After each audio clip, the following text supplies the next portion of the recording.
1953년 1월 20일 오전 8시 45분이었습니다. 대통령 당선인 드와이트 데이비드 아이젠하워는 백악관 북쪽 주랑 현관 밖에 있는 리무진 뒷좌석에 앉아 있었습니다. 그는 해리 S. 트루먼이 기다리는 건물 안으로 들어가는 것을 거부했습니다. 기온은 49 돌았습니다. 하늘은 흐렸습니다. 백악관 안에서는 현 미국 대통령이 창가에 서서 움직이지 않는 차를 바라보고 있었습니다. 아이젠하워는 자신의 결정을 분명히 했습니다. 그는 손님으로서 백악관에 들어가지 않을 것이었습니다. 그는 트루먼 가족과 커피를 마시지 않을 것이었습니다. 그는 전통을 따르지 않을 것이었습니다. 그는 그 차에 앉아 트루먼이 자신에게 오기를 기다릴 것이었습니다. 이것은 일정 문제가 아니었습니다. 이것은 오해가 아니었습니다. 이것은 미국 민주주의의 가장 품격 있는 순간 중 하나의 애도된 모욕이었습니다. 이는 한 대통령에서 다른 대통령으로의 평화로운 권력 이양이었습니다. 그 리무진에 앉아있던 남자는 드와이트 아이젠하워였습니다. 그는 62살이었고 제2차 세계대전의 연합군 최고 사령관이었습니다. 그는 유럽의 승리자이자 수백만 명을 해방시킨 사람이었습니다. 그는 율리시스 S. 그랜트 이래로 미국에서 가장 인기 있는 군인이었습니다. 그는 나치 독일의 항복을 받아냈습니다. 그는 두 대륙에 걸쳐 수백만 명의 병력을 지휘했습니다. 왕과 총리들이 그의 조언을 구했습니다. 미국 국민들은 방금 그를 55%의 득표율과 442명의 압도적인 선거인단 득표로 대통령으로 선출했습니다. 그러나 이 1월 아침, 그는 20피트를 걷지 않았습니다.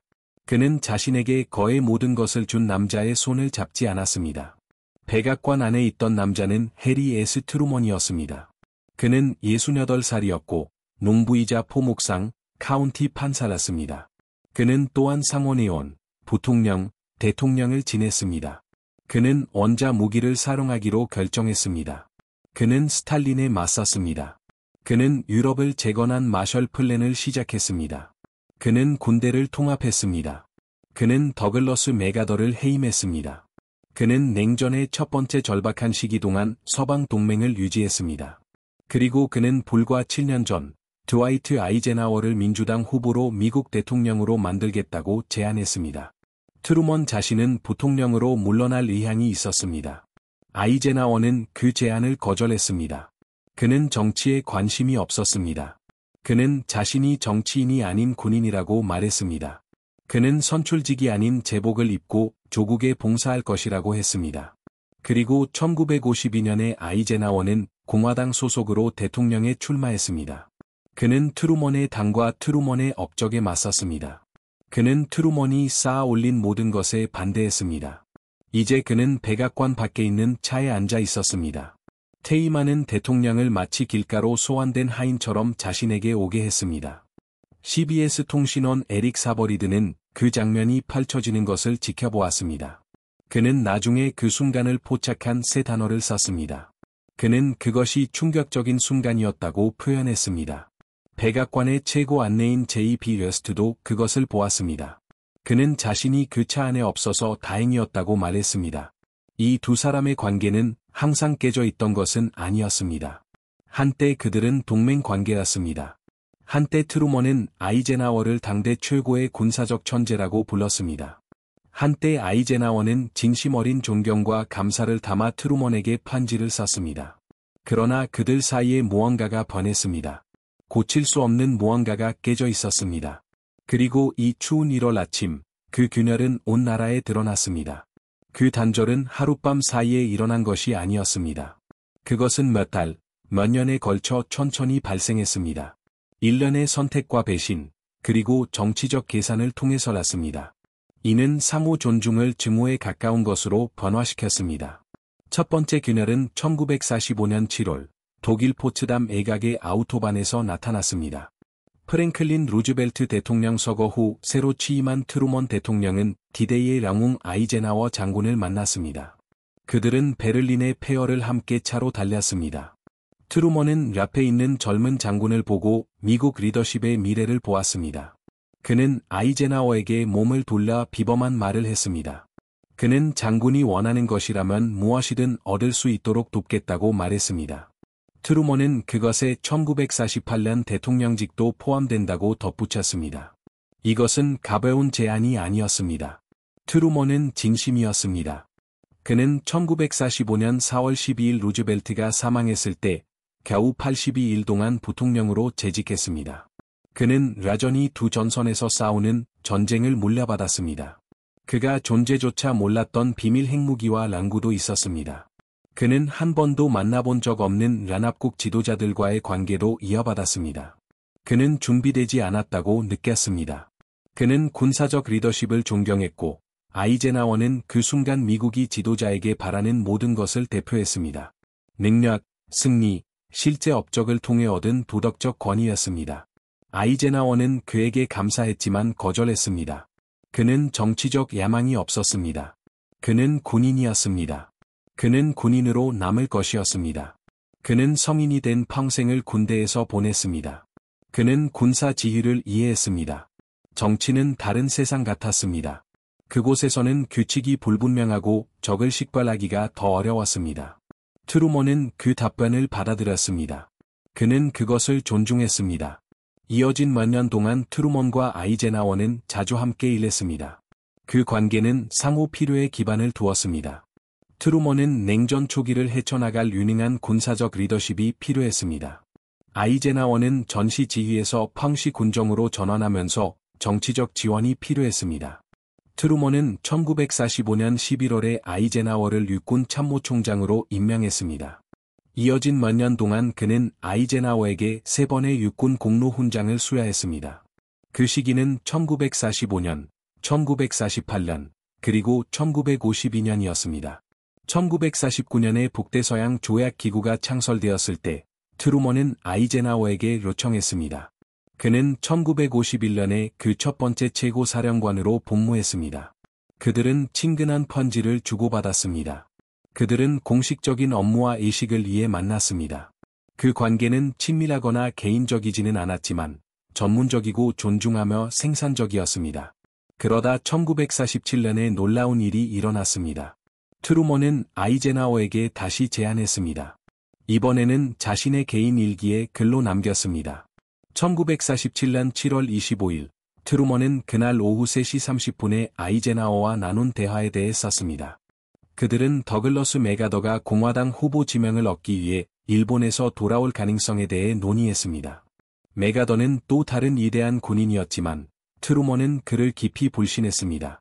맥아더는 독재적인 성향을 가지고 있었습니다. 그는 일본을 로마 총독처럼 통치했습니다. 트루먼은 맥아더가 대통령 권력을 가지고 무엇을 할지 걱정했습니다. 트루먼의 해결책은 대담했습니다. 그는 맥아더가 공화당으로 출마한다면 아이젠하워가 민주당 후보 지명을 발표해야 한다고 제안했습니다. 트루먼은 기꺼이 물러나 아이젠하워의 부통령으로 출마할 것이라고 썼습니다. 그는 어차피 상원이 좋다고 덧붙였습니다. 아이크와 자신이 당선된다면 자신과 가족은 백악관으로 알려진 이 거대한 흰색 감옥 밖에서 행복할 것이라고 했습니다. 그는 일기장 마지막에 한마디를 적었습니다. 아이크는 자신을 인용하지 않을 것이고 자신도 아이크를 인용하지 않을 것이라고 했습니다. 이것은 환상이 아니었습니다. 이는 현직 미국 대통령이 아이젠하워를 백악관에 앉히기 위해 자신을 부통령으로 강등시키겠다고 제안한 것이었습니다. 그것은 그 순간 트루먼이 자신의 정치적 미래에 대해 얼마나 자신감이 없었는지를 보여주었습니다. 또한 그가 아이젠하워의 리더십을 얼마나 높이 평가하고 그의 인격을 믿었는지도 드러냈습니다. 아이젠하워는 다시 거절했습니다. 그는 여전히 정치에 관심이 없었습니다. 그는 당시 콜롬비아 대학교 총장으로 재직 중이었고 현역 군 지휘관 자리에서 물러난 상태였습니다. 그는 교육계에 머물거나 필요하면 군으로 돌아가기를 원했지만 정치 무대에 진출하고 싶지는 않았습니다. 그해 말 육군 장관 케네스 로얄이 같은 제안을 가지고 아이젠하워에게 접근했습니다. 트루먼은 로얄에게 한 번 더 시도해보라고 요청했습니다. 트루먼은 로얄이 이것이 단순한 생각이 아님을 분명히 밝히기를 원했습니다. 이것은 진정한 제안이었습니다. 아이젠하워는 민주당 후보 지명을 받을 수 있었습니다. 당은 그를 지지할 것이었습니다. 트루먼은 그를 위해 선거 운동을 할 것이었습니다. 그들은 승리할 것이었습니다. 아이제나워는 다시 거절했습니다. 그는 로얄에게 트루먼에게 말했던 것과 같은 이야기를 했습니다. 그는 대통령이 되는데 관심이 없었습니다. 그 직책은 그에게 아무런 매력도 없었습니다. 그는 현재의 삶에 만족했습니다.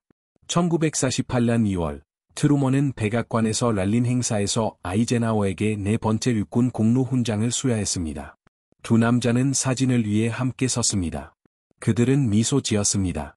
그 사진들에는 나중에 나타날 적대감에 어떤 힌트도 보이지 않습니다. 아이제나워는 모든 훈장과 리본이 달린 예복을 입었습니다. 트루먼은 그의 앞에 서 있는 것을 자랑스러워 보았습니다. 신문 기사의 캡션은 그들을 미국의 미래를 확보하기 위해 함께 일하는 가까운 동료로 묘사했습니다. 그해 트루먼은 그 시점까지 대통령 재임 기간 중 최악의 정치적 위기에 직면했습니다. 그의 지지율은 폭락했습니다. 민주당은 분열하고 있었습니다. 헨리 월러스는 진보주의자로 출마하러 좌파표를 끌어갔습니다. 스톰 서머는 딕시크렛으로 출마하라 남부표를 끌어갔습니다. 공화당은 예회의 양원을 장악했습니다. 모든 사람들은 트루먼이 공화당 후보 토머스 듀이에게 압도적인 패배를 당할 것이라고 예측했습니다. 그래서 트루먼은 1948년에 출마했습니다. 모든 예측과 형편없는 여론조사 결과 분열된 민주당에 맞서 트루먼은 승리했습니다. 그것은 미국 정치 역사상 가장 위대한 이변 중 하나였습니다. 그는 아이제나워 없이 승리했습니다. 그는 자신만의 방식으로 승리했습니다. 그러나 아이제나워의 거절은 트루먼의 마음에 무언가를 심었습니다. 하나의 질문이었습니다. 만약 아이제나워가 정치에 관심이 없었다면 사람들은 계속해서 그에게 출마를 요청했을까요? 그리고 그가 정말로 관심이 없었다면 문을 살짝 열어두는 방식으로 계속 거절했을까요? 답변은 1952년에 나왔습니다. 아이제나워는 공화당 대통령 후보 지명을 추구할 것이라고 발표했습니다. 그 발표는 많은 사람들을 충격에 빠뜨렸지만 무엇보다 트루먼을 가장 충격에 빠뜨렸습니다. 5년 동안 아이제나워는 정치에 관심이 없다고 주장했습니다. 그는 민주당 후보로 출마하라는 여러 제안을 거절했습니다. 그는 선거운동 없이 대통령이 될 기회를 거부했습니다. 그런데도 이제 그는 정치에 입문했습니다. 하지만 그는 평생 자신을 지지했던 당에 맞서 공화당으로 출마했습니다. 트루먼은 개인적으로 배신감을 느꼈습니다. 그는 아이제나워에게 대통령직을 2번 제안했습니다. 그는 자신이 믿는 남자에게 권력을 넘겨주기 위해 부통령이 되면서 기꺼이 물러날 의향이 있었습니다. 그러나 아이제나워는 그것을 원치 않는다고 주장하며 거절했습니다. 이제 아이제나워는 그것을 원했습니다. 단지 트루먼이나 민주당으로부터는 원하지 않았을 뿐입니다. 그러나 그것이 관계를 단절시킨 것은 아니었습니다. 정치적 의견 차이는 관리될 수 있었습니다. 아이제나워는 다른 경제 정책과 다른 정부 접근 방식을 믿었습니다. 그것은 정직한 의견 불일치였습니다. 트루먼은 그것을 받아들일 수 있었습니다. 트루먼이 받아들일 수 없었던 것, 관계를 회복 불능으로 만든 것은 선거운동 중에 일어난 일이었습니다. 문제는 조지 캐틀렛 마셜이었습니다. 마셜은 1880년 펜실바니아에서 태어났습니다. 그는 1901년 버지니아 군사연구소를 졸업했습니다. 그는 필리핀과 제1차 세계대전 중 프랑스에서 복무했습니다. 전쟁 사이에는 중국에서도 복무했습니다. 그는 체계적이고 규율이 있었으며 조직과 물류에 탁월했습니다. 그는 군대를 건설하는 방법과 대륙을 넘나드는 작전을 조정하는 방법을 이해했습니다. 불가능한 압력 속에서 복잡한 계획을 실행할 수 있는 지도자를 선택하는 방법도 알았습니다. 제2차 세계대전이 시작되었을 때 마셜은 육군 참모총장이었습니다. 그는 1939년부터 1945년까지 그 직책을 맡았습니다. 그 6해 동안 그는 미 육군을 변화시켰습니다. 20만 명 미만의 병력에서 800만 명이 넘는 군사력으로 만들었습니다.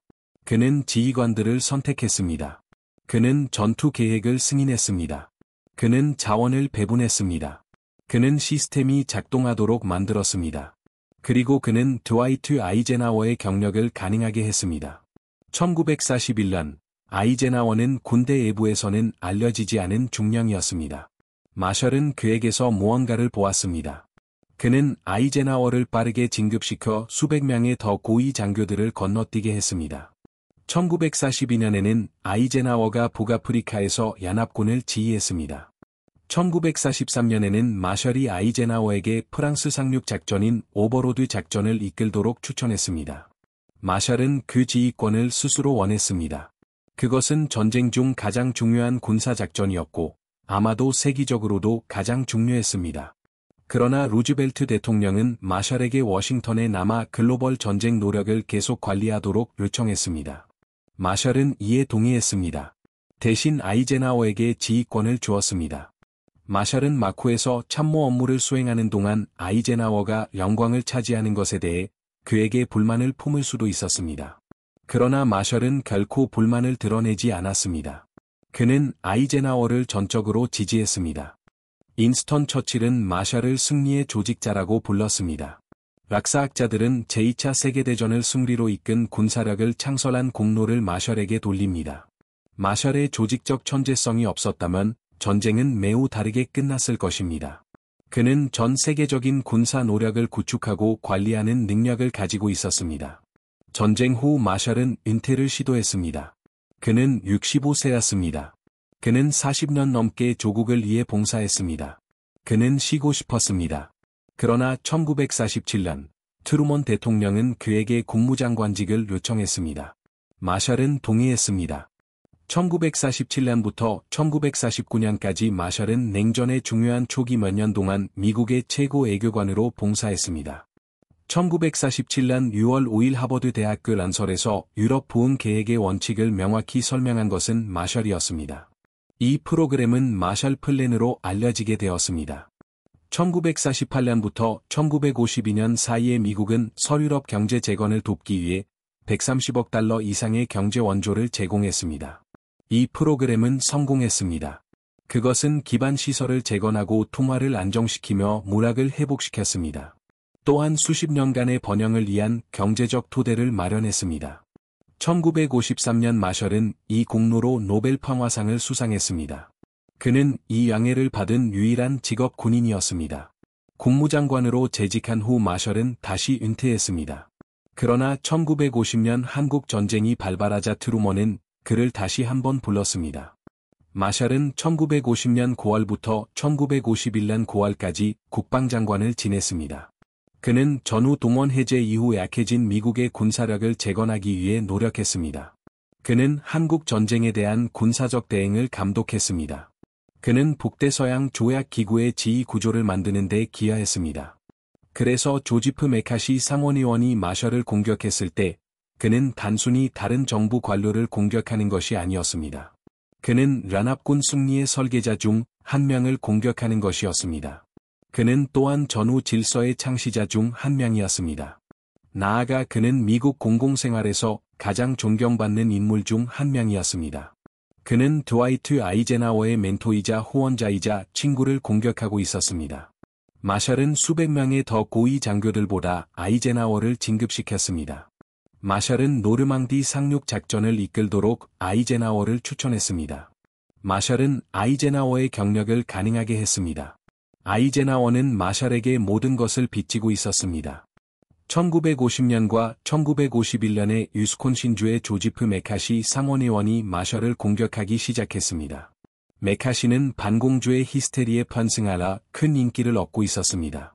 그는 사람들을 공산주의 동조자로 비난하는 것으로 자신의 경력을 만들었습니다. 그의 비난 대부분은 근거가 없었습니다. 많은 비난은 잔인했습니다. 일부는 무고한 사람들의 삶을 파괴했습니다. 그러나 그것은 소련의 확장을 두려워하던 미국에서 정치적으로 효과적이었습니다. 메카시는 마셜이 공산주의 음모의 일부라고 비난했습니다. 1951년 6월 상원 본회의 란설에서 메카시는 6만 단어를 사용하라 마셜을 공격했습니다. 그는 마셜의 경력을 인류 역사상 그 어떤 이전의 모험도 무색하게 할 만큼 거대한 음모라고 불렀습니다. 그는 또한 그것을 아주 검은 치욕이라고 불렀습니다. 그는 마셜이 중국을 공산주의에 넘겼다고 비난했습니다. 그는 마셜이 유럽과 아시아에서 미국의 이익을 훼손했다고 비난했습니다. 그는 마셜이 공산주의 목표를 진전시키기 위해 적극적으로 일하고 있다고 주장했습니다. 이러한 비난은 터무니없는 것이었습니다. 마셜은 평생을 미국을 위해 봉사했습니다. 그는 나치 독일과 일본 제국을 물리친 군대를 만들었습니다. 그는 유럽에서 공산주의 확장을 막은 마셜 플랜을 만들었습니다. 그는 한국 전쟁 동안 국방장관으로 복무하며 공산주의 침략에 맞서 싸웠습니다. 마셜이 비밀리에 공산주의자들을 위해 일하고 있었다는 생각은 기괴하고 터무니없으며 경멸할 가치도 없었습니다. 인디애나주의 일리엄 제너 상원의원은 메카시보다 한술 더 떴습니다. 그는 마셜을 살아있는 거짓말쟁이이자 반역자들의 앞잡이라고 불렀습니다. 그는 마셜이 트루먼 씨와 에치슨 씨의 지휘 아래 반역자들과 공산주의 유화론자들의 범죄 집단과 다시 한번 손을 잡고 있다고 주장했습니다. 이것들은 정책적 이견이 아니었습니다. 이것들은 마셜의 인격, 충성심, 그리고 청렴성에 대한 인신공격이었습니다. 마셜을 아는 모든 사람들은 그 공격이 거짓임을 이해했습니다.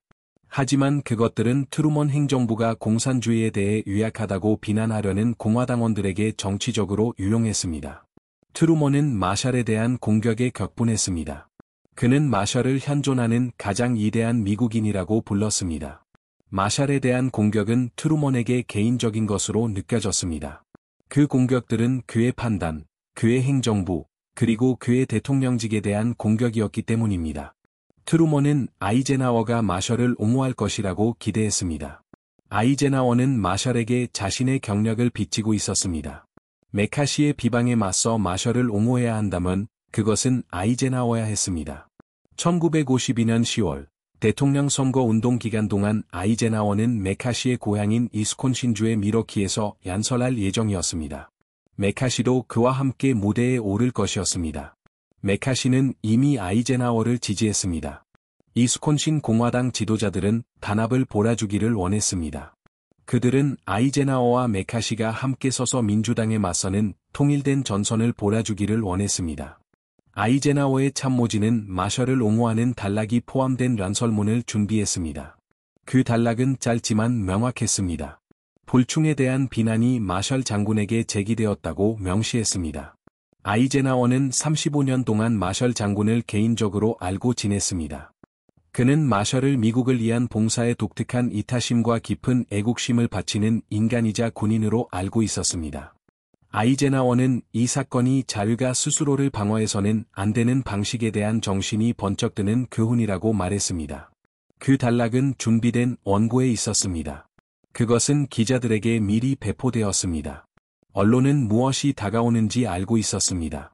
정치평론가들은 극적인 순간을 예상했습니다. 전쟁 영웅 아이젠하워는 메카시의 고향에서 메카시의 공격에 맞서 그의 멘토를 옹호할 것이었습니다. 그것은 인격, 충성심, 그리고 옳은 것을 위해 나서는 것에 대한 강력한 메시지가 될 것이었습니다.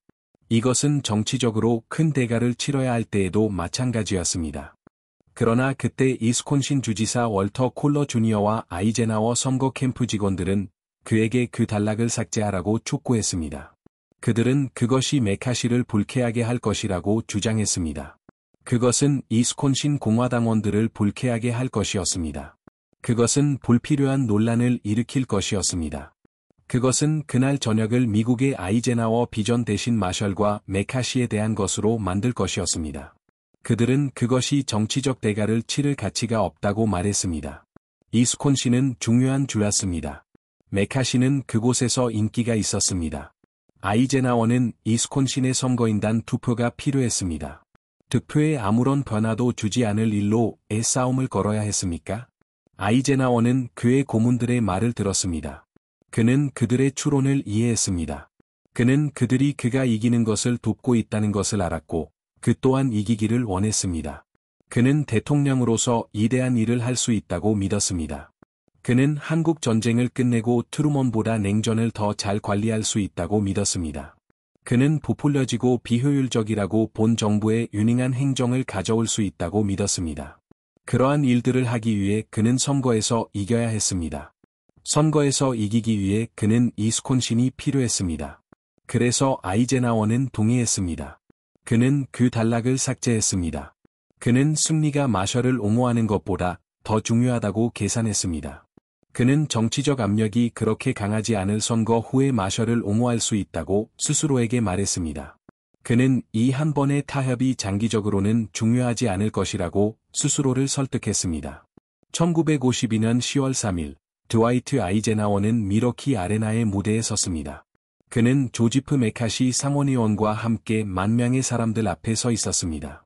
경기장은 만원이었습니다. 군중은 열정적이었습니다. 아이젠하워가 나타나자 그들은 환호했습니다. 메카시가 무대에 함께 서자 그들은 더 크게 환호했습니다. 아이젠하워는 란설을 했습니다. 그는 메카시의 반공주의 노력을 칭찬했습니다. 그는 정부 내에서 전복을 뿌리 뽑을 필요성에 대해 이야기했습니다. 그는 메카시의 십자군 운동을 지지했습니다. 그는 조지 마셜에 대해 아무 말도 하지 않았습니다. 단 한마디도 없었습니다. 그는 마셜을 옹호하지 않았습니다. 그는 그를 언급하지 않았습니다. 그는 마셜이 존재하지 않는 것처럼 행동했습니다. 연설 후 메카시가 아이젠하워에게 다가갔습니다. 사진사들은 준비되어 있었습니다. 메카시는 손을 내밀었습니다. 아이젠하워는 그것을 알아차렸습니다. 그는 뒤로 물러서서 악수를 피하려 했습니다. 그러나 그의 뒤에는 그의 길을 막는 사람들이 있었습니다. 메카시는 너무 빨랐습니다.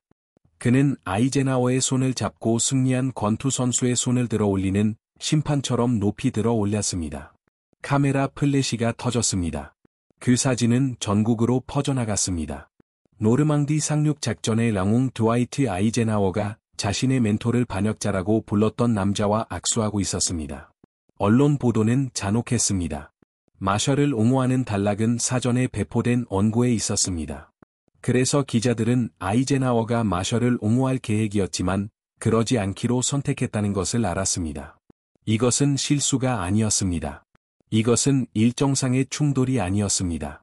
이것은 의도적인 선택이었습니다. 아이젠하워는 멘토를 옹호하는 것과 이스콘신에서 승리하는 것을 저울질했고 이스콘신이 이겼습니다. 뉴욕타임스는 일면 기사를 실었습니다. 워싱턴 포스트는 사설을 발행했습니다. 정치 스펙트럼 전반의 칼럼니스트들은 그 결정을 비난했습니다.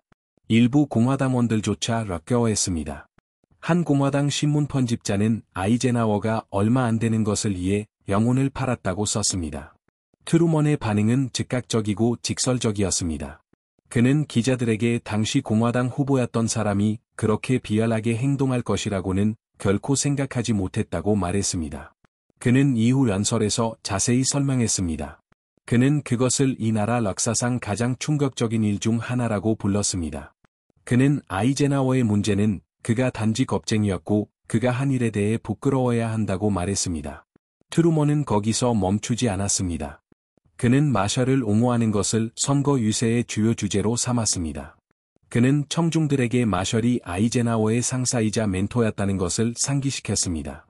마셜은 아이젠하워의 경력을 가능하게 한 사람이었습니다. 그는 조 메카시에게조차 맞설 수 없다면 그 누구도 아이젠하워가 소련에 맞설 것이라고 신뢰할 수 있겠느냐고 물었습니다. 그는 아이젠하워의 인격, 판단력, 그리고 대통령직에 대한 적합성의 의문을 제기했습니다. 아이젠하워는 트루먼이 무슨 말을 하는지 알고 있었습니다. 그는 신문을 읽었습니다. 그는 비판을 들었습니다. 그리고 자신의 정치적 선택의 대가로 그것을 받아들이는 대신 그는 분노했습니다. 그는 트루먼의 공격이 불공정하고 당파적이며 개인적인 것이라고 느꼈습니다. 그는 트루먼이 마셜을 정치적 무기로 사용하고 있다고 믿었습니다. 그는 트루먼이 마셜을 실제로 신경 쓰지 않는다고 스스로를 설득했습니다. 이것은 아이젠하워의 명성을 훼손하기 위한 선거운동 수사에 불과하다고 생각했습니다. 그러나 트루먼은 마셜을 정말로 아꼈습니다. 마셜은 트루먼의 국무장관이자 국방장관이었습니다. 마셜은 트루먼의 가장 신뢰받는 고문 중 한 명이었습니다. 트루먼은 마셜을 현존하는 가장 위대한 미국인이라고 불렀습니다. 트루먼에게 충성심은 중요했습니다. 인격은 중요했습니다. 당신을 위해 나선 사람들을 옹호하는 것은 중요했습니다. 그리고 아이젠하워는 가능한 가장 공개적인 방식으로 그 시험에 실패했습니다. 더 많은 이야기가 있었습니다. 미러키 연설 2주 전, 아이젠하워는 일리엄 제너 상원의원과 함께 인디애나에서 선거운동을 했습니다. 제너는 마셜을 반역자들의 앞잡이라고 불렀던 인물이었습니다. 그는 마셜이 반역자들과 공산주의 유화론자들의 범죄 집단과 손을 잡고 있다고 비난했습니다. 제너는 1950년대 초반의 반공주의 히스테리에 대한 모든 추악한 면을 대변했습니다. 야기에는 명성을 파괴하고 근거 없는 비난을 일삼는 행위가 포함되었습니다. 또한 공포를 정치적 무기로 사용하는 것도 있었습니다. 아이젠하워는 제너가 마셜에 대해 뭐라고 말했는지 알고 있었습니다. 모든 사람이 그것이 공개 기록이라는 것을 알고 있었습니다. 그러나 아이젠하워는 인디애나가 필요했습니다. 제너는 주 공화당에서 강력했습니다. 아이젠하워의 고문들은 그에게 제너와 함께 나타나야 한다고 말했습니다. 그들은 그가 제너의 지지를 받아들여야 한다고 말했습니다. 그는 같은 란단에 서서 카메라를 향해 미소 지어야 했습니다. 그래서 아이젠하워는 그렇게 했습니다. 그는 제너와 함께 무대에 나타났습니다. 그는 제너가 자신을 포옹하도록 내버려 두었습니다. 그는 미소 지었습니다. 사진사들이 그 이미지를 포착했습니다. 아이젠하워와 제너는 서로 팔짱을 끼고 민주당에 맞서 단결했습니다. 아이젠하워는 나중에 보좌관들에게 그 행사 후에 자신이 더러워진 기분이었다고 말했습니다. 그러나 그는 어쨌든 그렇게 했습니다. 그는 그것이 필요했다고 스스로에게 말했습니다. 그는 선거 후에 그 오점을 씻어낼 수 있다고 스스로에게 말했습니다. 그는 승리는 이러한 타협을 정당화했습니다. 그러나 트루먼에게 이것은 미러키보다 더 나빴습니다. 적어도 미러키에서는 아이젠하워가 원래 마셜을 번호할 계획이었습니다. 하지만 압력에 굴복했습니다. 인디애나폴리스에서는 아이젠하워는 시도조차 하지 않았습니다. 그는 제너의 지지를 받아들였습니다. 그의 지지를 수락했습니다. 아무 일 없었다는 듯이 그의 앞에 섰습니다. 트루먼에게 이 패턴은 아이젠하워의 성격에 대한 근본적인 무언가를 드러냈습니다. 아이젠하워는 조지 마셜을 비방하는 사람들과 기꺼이 함께했습니다. 조지 마셜은 아이젠하워의 경력을 가능하게 한 인물이었습니다. 이것은 정치적으로 편리했기 때문입니다. 아이젠하워는 득표를 위해 원칙을 희생할 것이었습니다. 그는 선거에서 유리하기 위해 충성심을 버릴 것이었습니다. 승리에 도움이 된다면 자신의 천명한 가치도 타협할 것이었습니다. 만약 아이젠하워가 조지 마셜에게 그렇게 했다면 대통령으로서는 무엇을 할 것이었습니까? 만약 그가 선거운동 중에 메카시와 제너에게 맞설 수 없었다면 백악관에서 소련에 어떻게 맞설 수 있었겠습니까? 만약 정치적 압력으로 그가 자신의 멘토를 버리게 된다면 또 무엇을 버리게 만들겠습니까? 이것이 트루먼이 선거 란설에서 던진 질문들이었습니다. 이것이 그가 유권자들의 마음에 심으려고 했던 애심들이었습니다. 그는 선거운동을 개인적인 것으로 만들었습니다. 트루먼에게는 개인적인 문제였기 때문입니다. 이것은 단지 정책적 차이만은 아니었습니다. 이것은 성격에 관한 문제였습니다. 이것은 드와이트 아이젠하워가 한때 트루먼이 믿었던 바로 그 인물인가 하는 문제였습니다. 선거운동은 그때부터 더욱 악화되었습니다. 아이젠하워는 당선되면 한국으로 가겠다고 공약했습니다. 이는 트루먼이 끝내지 못한 전쟁을 자신이 끝낼 수 있다는 의미였습니다. 트루먼은 이를 선동이자 값싼 선거 술책이라고 불렀습니다. 공화당 선거 대리인들은 트루먼 행정부가 공산주의에 대해 나약하고 부패하며 무능하다고 공격했습니다. 트루먼은 아이젠하워를 월스트리트의 꼭두각시라고 비난했습니다. 그는 공화당 반동주의자들의 꼭두각시라고 덧붙였습니다. 선거일이 되자 두 사람 사이의 개인적인 반감은 숨길 수 없었습니다. 아이젠하워는 압도적인 승리를 거두었습니다. 그는 득표율 55%를 얻었습니다. 그는 에들레이 스티븐슨의 89대 442의 선거인단 득표로 승리했습니다. 그는 심지어 남부 일부 지역의 민주당 지배를 깨뜨렸습니다. 버지니아, 플로리다, 테네시, 텍사스에서 승리했습니다. 선거 후 아이젠하워와 트루먼은 1952년 11월 18일 백악관에서 한 번 만났습니다. 이는 정권 인수인계를 위한 브리핑이었습니다. 두 사람 모두 두려움을 안고 회의에 임했습니다.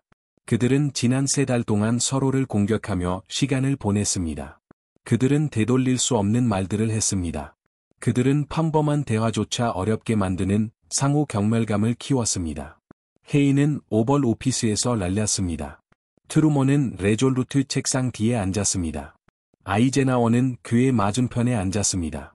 전기 작가 스티븐 엠브로스에 따르면 분위기는 뻣뻣하고 형식적이며 당황스러웠습니다.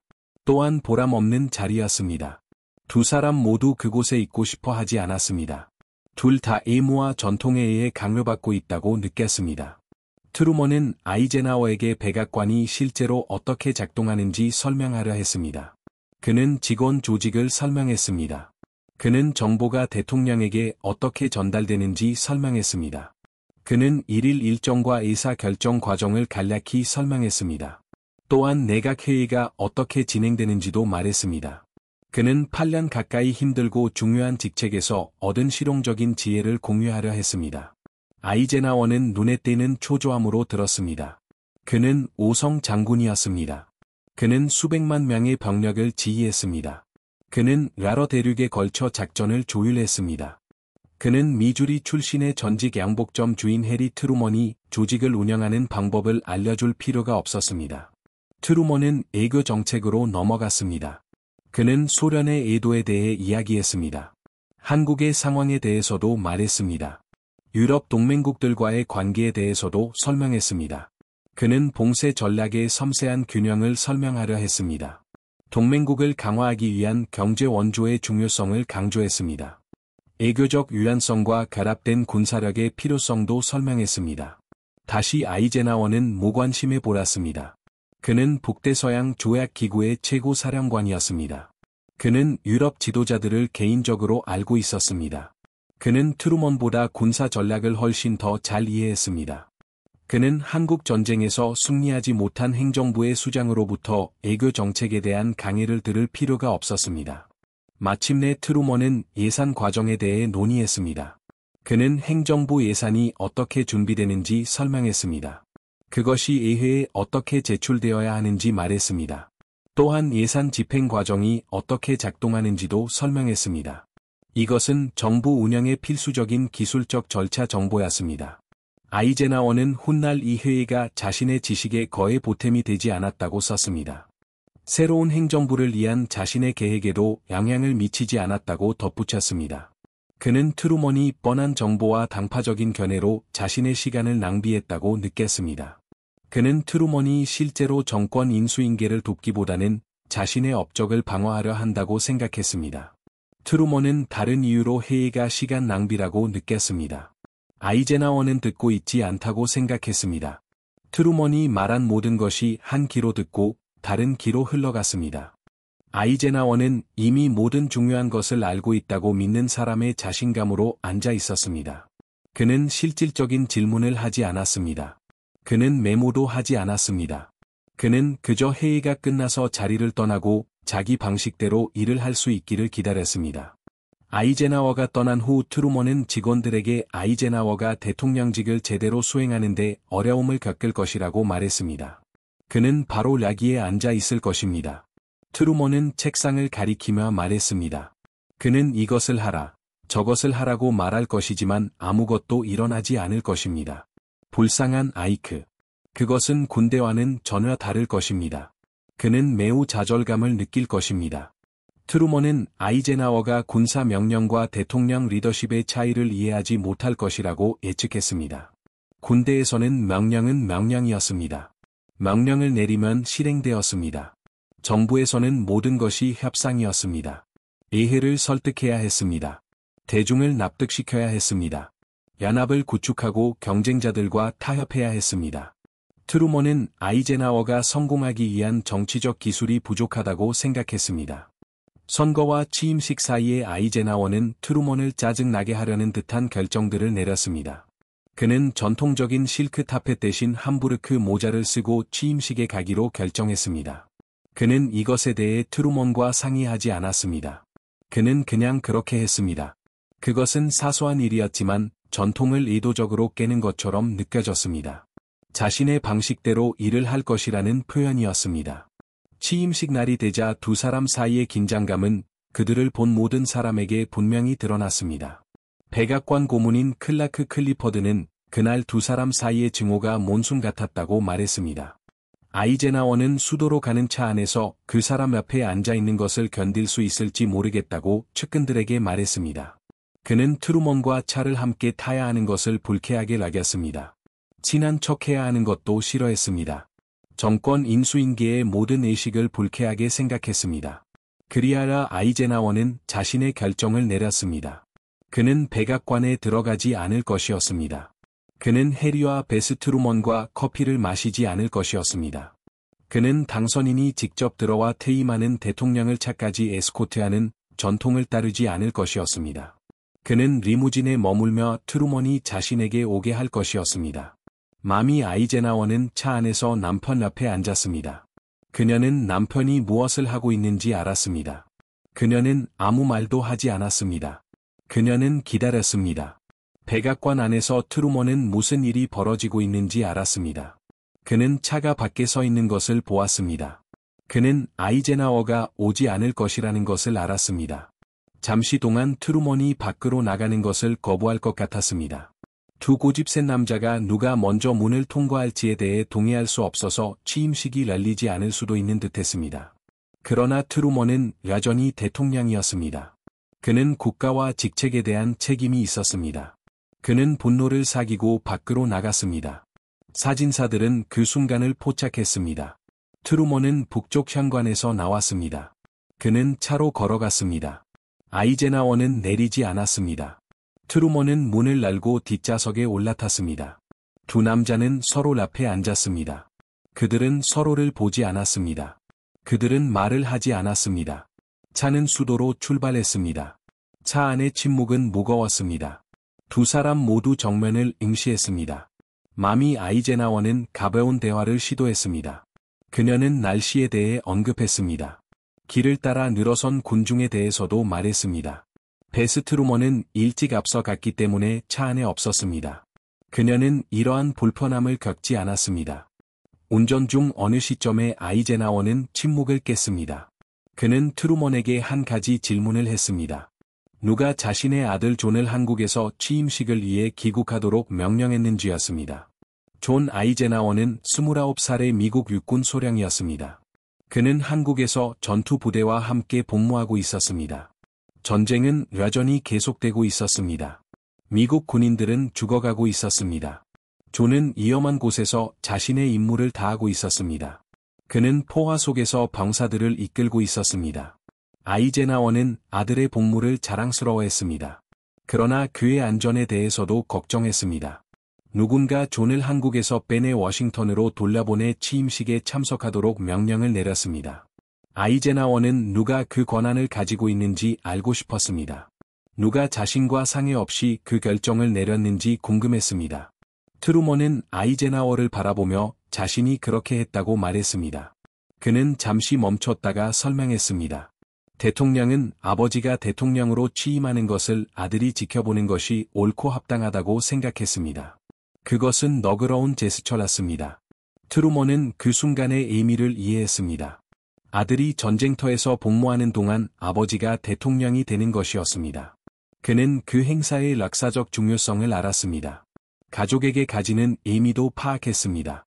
트루먼은 총사령관으로서의 권한을 사용하여 존 아이젠하워가 아버지가 취임 선서를 하는 것을 볼 수 있도록 했습니다. 트루먼은 공로를 요구하지 않았습니다. 그는 그것을 공개적으로 발표하지 않았습니다. 그는 그것을 선거운동의 논점으로 사용하지 않았습니다. 그는 단지 그것이 옳다고 생각했기 때문에 그렇게 했습니다. 아이젠하워에 대한 분노에도 불구하고 그는 그렇게 했습니다. 선거운동의 쓰라림에도 불구하고 그렇게 했습니다. 그들 사이에 잘못된 모든 일에도 불구하고 트루먼은 여전히 어떤 것들은 정치보다 더 중요하다고 믿었습니다. 가족이 중요했습니다. 역사적인 순간이 중요했습니다. 올바른 일을 하는 것이 중요했습니다. 아이젠하워는 아무런 대답도 하지 않았습니다. 감사합니다라는 말도 없었습니다. 그 제스처에 대한 인정도 없었습니다. 트루먼이 한 일에 대한 인식도 없었습니다. 그는 그저 창밖을 다시 바라보았습니다. 펜실바니아 애비뉴에 늘어선 군중을 지켜보았습니다. 몇 년 후 아이젠하워는 트루먼에게 감사를 표했습니다. 그러나 차 안에서가 아니었습니다. 그 추운 1월의 아침에도 아니었습니다. 그는 취임식 마칠 후 트루먼에게 편지를 보냈습니다. 인수인계 과정에서의 도움에 감사했습니다. 조니 워싱턴에 참석할 수 있도록 한 것에 대해서도 감사했습니다. 그러나 그 순간 트루먼 옆에 차 안에 앉아 있던 아이젠하워는 아무 말도 하지 않았습니다. 훗날 그들의 회고록에서 두 사람은 대화의 다른 부분들에 대해 의견이 달랐습니다.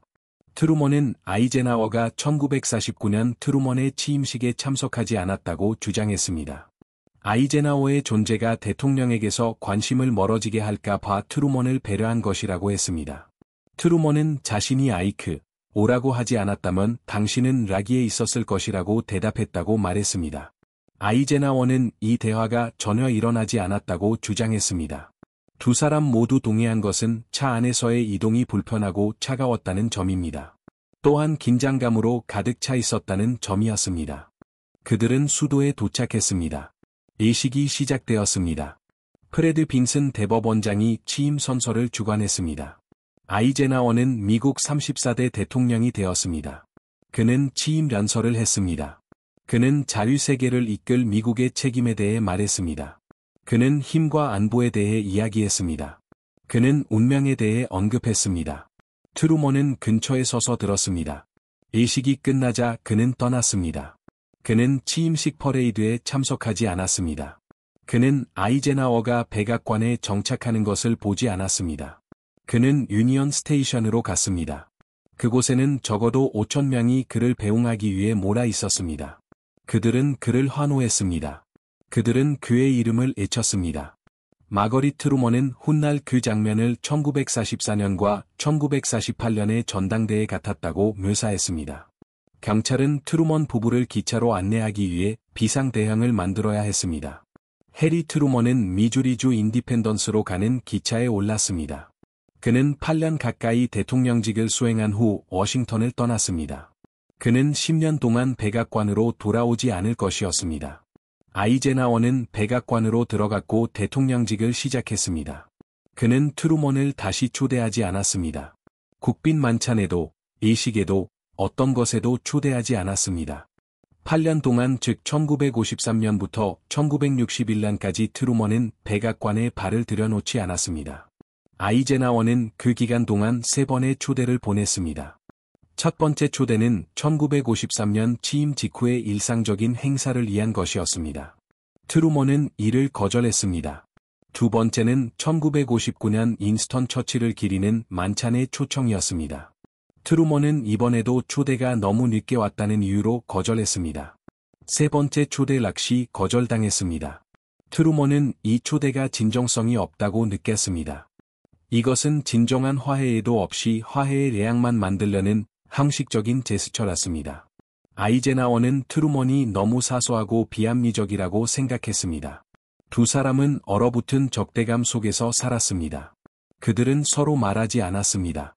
편지도 주고받지 않았습니다. 트루먼은 나중에 아이젠하워의 이름을 욕설 없이 언급하기 힘들었다고 말했습니다. 그러던 1959년 10월, 그들을 한자리에 모이게 한 사건이 발생했습니다. 조지 마셜이 사망했습니다. 마셜은 오랜 기간 건강이 나빠진 후 1959년 10월 16일 월터 리드 병원에서 세상을 떠났습니다. 그의 나이는 78살이었습니다. 그의 장례식은 10월 20일 버지니아 포트마이어 예배당에서 거행되었습니다. 아이젠하워 대통령과 트루먼 전 대통령이 참석했습니다. 그들은 1953년 취임일 이후 처음으로 나란히 같은 좌석에 앉았습니다. 그들이 한 방에 있었던 것은 6년 9개월 만이었습니다. 예배 중에 두 사람 모두 서로에게 말을 걸지 않았습니다. 그들은 침묵 속에 앉아 두 사람 모두에게 큰 의미가 있었던 남자를 애도했습니다. 마셜은 승리의 조직자이자 평화의 설계자였습니다. 그는 두 사람의 경력을 가능하게 한 인물이었습니다. 예배 후 그들은 각자의 길을 갔습니다. 악수도, 말도 없었으며, 단지 공동의 친구를 위한 장례식에 함께 있었다는 사실만이 있었습니다. 이후 4년 동안 트루먼과 아이젠하워는 가끔 다른 장례식에서 서로를 보았습니다. 아이젠하워의 취임 선서를 집행했던 대법원장 프레드 빈슨이 사망했습니다. 그들은 그의 장례식에 참석했습니다. 샘 레이번 하원의장이 사망했습니다. 그들도 그 장례식에 참석했습니다. 엘리너 루스벨트도 사망했습니다. 그들은 모두 그 자리에 있었습니다. 매번 그들은 거리를 유지했습니다. 그들은 예의는 지켰지만 냉담했습니다. 그들은 서로의 존재를 인정했지만 교류하지는 않았습니다. 그러던 1963년 11월, 존 F. 케네디 대통령이 댈러스에서 암살당했습니다.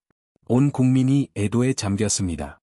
트루먼 전 대통령과 아이젠하워 전 대통령 모두 장례식을 위해 워싱턴으로 왔습니다. 케네디의 시신은 국회의사당 로툰다에 안치되었습니다. 수천 명의 미국인들이 관을 지나갔습니다. 전 세계에서 해외 정상들이 도착했습니다. 1963년 11월 25일, 장례 행렬은 국회의사당에서 세인트 매튜 대성당으로 이동한 후 알링턴 국립묘지로 향했습니다. 트루먼과 아이젠하워는 같은 차를 타고 묘지로 갔습니다. 마거릿 트루먼과 메이미 아이젠하워가 그들과 함께 탑승했습니다. 차를 타고 가는 동안 그들은 이야기를 나눴습니다. 그들은 케네디 암살이 음모에 의한 것인지 아니면 단독 범인의 소행인지 논의했습니다. 두 사람은 단독 범인의 소행일 가능성이 가장 높다고 동의했습니다. 그들은 세계의 정세와 국가가 직면한 도전에 대해 이야기했습니다. 묘지 앞 예배 후 마거릿 트루먼은 아이젠하워 부부를 블레어 하우스에 머물고 있던 아버지와 함께 점심 식사에 초대했습니다. 아이젠하워 부부는 초대를 수락했고 샌드위치가 제공되었으며 커피가 따라졌습니다. 1시간 동안 해리 트루먼과 드와이트 아이젠하워는 함께 앉아 이야기했습니다. 그들은 정치적 그리고 다른 옛날의 싸움에 대해 회상했습니다. 그들은 한때 서로를 잘 알았던 두 노인처럼 이야기하며 당시의 느낌을 기억했습니다. 당시 현장에 있었던 백악관 보좌관 로널드 데니슨 제독은 나중에 그 순간을 회상했습니다. 그는 대화가 끝나지 않을 것 같았지만 정말 따뜻했다고 말했습니다. 마치 그들 사이에 아무런 차이도 없었던 것 같았으며 정말 멋진 시간이었다고 덧붙였습니다. 아이젠하워가 떠날 시간이 되자 트루먼과 마거릿은 아이젠하워 부부를 차까지 배웅했습니다. 두 전직 대통령은 인도에 서서 몇 분 더 이야기를 나눴습니다. 그리고 그들은 악수했습니다. 그것은 길고 려운이 남는 침묵의 악수였습니다. 마거릿은 아이젠하워의 뺨에 입을 맞추었습니다. 메이미는 트루먼에게 입을 맞추었습니다. 1953년의 그 차가운 1월 아침 이후 10년 만에 그들은 마침내 우정처럼 보이는 관계로 돌아왔습니다. 그들은 1966년 캔자스시티에서 유엔 오찬회에서 한 번 더 만났습니다. 아이젠하워의 동생 밀턴이 그들과 함께 앉았습니다. 그는 모든 오랜 적대감이 잊혀졌고 그들이 아주 즐거운 시간을 보냈다고 언급했습니다. 드와이트 데이비드 아이젠하워는 1969년 3월 28일 78살의 나이로 사망했습니다. 그는 두 번의 임기를 대통령으로 지냈습니다. 그는 주간 고속도로 시스템 건설을 감독했습니다. 한국 전쟁을 종결시켰습니다. 냉전 초기를 관리했습니다. 얼 오렌을 대법원장으로 임명했습니다. 그의 대통령 재임 기간은 미국의 인프라, 외교 정책, 국내 정치에 지속적인 영향을 미쳤습니다. 해리 S. 트루먼은 1972년 12월 26일 88살의 나이로 사망했습니다. 그는 1953년 미주리주 인디펜던스로 돌아와 거의 20년 동안 그곳에서 살았습니다. 그는 대통령 도서관을 지었습니다. 회고록을 썼습니다. 매일 동네를 산책했습니다. 그는 민주당 후보들을 지지하고 자신이 관심 있는 문제에 대해 목소리를 내며 정치적으로 활동적이었습니다. 1953년 1월 20일에 있었던 이야기는 미국 정치사의 한 부분이 되었습니다. 아이젠하워가 백악관에 들어가기를 거부하고 트루먼이 차로 걸어나가는 모습이 있었습니다. 두 위대한 인물은 단 몇 시간 동안도 분노를 제쳐둘 수 없었습니다. 이는 개인적인 불만이 공적 의무를 어떻게 해칠 수 있는지 몰아주는 상징이 되었습니다. 백악관에 들어가지 않으려 한 것은 모자나 일의 일정 문제가 아니었습니다. 그것은 배신감 때문이었습니다. 아이젠하워는 트루먼의 선거운동 공격, 도덕적 비겁함에 대한 비난, 그리고 그의 인품을 문제 삼는 당파적 비판에 배신감을 느꼈습니다. 트루먼은 아이젠하워가 조지 마셜을 옹호하지 않은 것에 배신감을 느꼈습니다. 또한 메카시와 제너펀에 기꺼이 서고 그들이 공유한다고 믿었던 원칙을 포기한 것에도 배신감을 느꼈습니다. 두 사람 모두 정당한 불만이 있었습니다. 두 사람 모두 그러한 불만이 그 순간의 책임을 압도하도록 내버려 두었습니다. 대통령 취임식은 차 안에 있는 두 사람에 관한 것이 아닙니다. 그것은 민주정부의 연속성에 관한 것입니다. 또한 평화로운 권력 이양과 미국의 기관들이 어떤 개인의 자존심보다 강하다는 것을 보여주는 것에 관한 것입니다. 아이젠하워는 문으로 걸어 들어가기를 거부했을 때 그것을 잊었지만 트루먼은 어쨌든 걸어나가며 그것을 기억했습니다. 1963년 블레어 하우스에서의 악수는 10년 후 두 사람이 결국 무엇을 잃었는지 이해했음을 시사합니다. 그들이 가질 수도 있었던 우정, 이룰 수도 있었던 협력, 그리고 한때 공유했던 상호 존중이 있었습니다. 하지만 이해는 일어난 일을 바꾸기에는 너무 늦게 찾아왔습니다. 1953년의 그 차가운 1월 아침, 드와이트 아이젠하워는 차에 앉아 해리 트루먼의 백악관에 들어가기를 거부했습니다. 그 순간이 지나갔고, 모욕은 전달되었습니다. 손상은 이미 입혀진 상태였습니다. 그리고 10년 동안 20세기 가장 중요한 미국인 2명은 서로 떨어져 지냈습니다. 그들은 자존심과 분노, 그리고 아무도 넘으려 하지 않았던 문턱의 기억으로 나뉘어 있었습니다. 만약 이 이야기가 흥미로웠다면 잠시 시간을 내어 이 영상의 좋아요를 눌러주시기 바랍니다. 이는 우리가 미국 역사에서 숨겨진 더 많은 이야기들을 공유하는 데 도움이 됩니다. 우리나라를 형성한 이 역사적 기록들과 계속 연결되려면 구독해주세요. 각각의 이야기는 중요합니다. 각각의 이야기는 리더십, 인격, 그리고 공적 생활에서 개인적인 갈등의 대가에 대해 무언가를 드러냅니다. 어디에서 시청하시는지 댓글로 알려주십시오. 저희 커뮤니티는 전국을 넘어 확장됩니다. 시청해주셔서 감사하며 이 이야기들을 계속해서 기억해주셔서 감사합니다.